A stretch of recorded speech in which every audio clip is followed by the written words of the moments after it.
নমস্কার, আমি ঝুমপালি পলি গিলে আপনাদের সবাইকে স্বাগত। সুমিষ্ট পাকা আম ছাড়া কাঁচা আম দিয়েও কত চমৎকার মনোহারী পদ বানানো যায় তার একটা নমুনা আজ আমি দেখাচ্ছি। আমের মোরব্বা। আসুন দেখি। আমের মোরব্বা বানাবার জন্য আমি 1 কেজি কাঁচা আম নিয়েছি। প্রথমে খোলাটা ছাড়িয়ে নিতে হবে।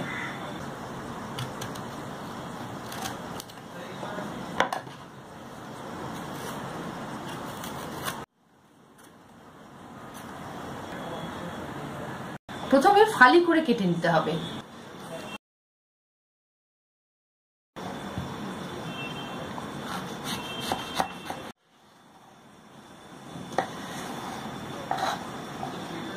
ছোট ছোট স্কোয়ার করে কেটে নিতে হবে।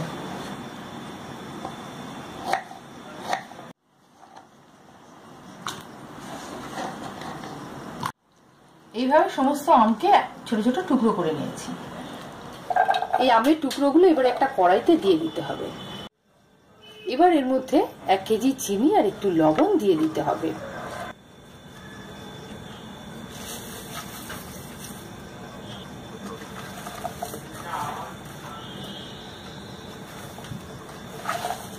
অল্প আছে একটু নেড়ে চেড়ে নিতে হবে। চাপা দিয়ে 5 মিনিট ফোটান। দেখুন আমগুলো কি সুন্দর কাচের টুকরোর মতো হয়ে গেছে। আর একটা জিনিস দেখে নিতে হবে, সেটা হচ্ছে চিনির রসের ঘনত্বটা। এর ঘনত্বটা যখন একটা সুতোর মতো হবে তখন বুঝে নিতে হবে যে আমের মোরব্বা একদম রেডি। তখন গ্যাস বন্ধ করে দিতে হবে।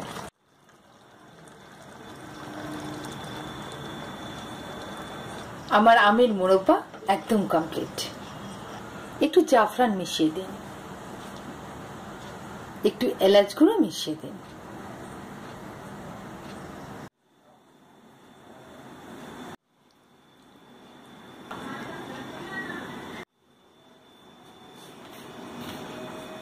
বাজারে যখনই কাঁচা আম দেখতে পাবেন তখনই বানিয়ে রাখুন আর অনেক দিন ধরে খান।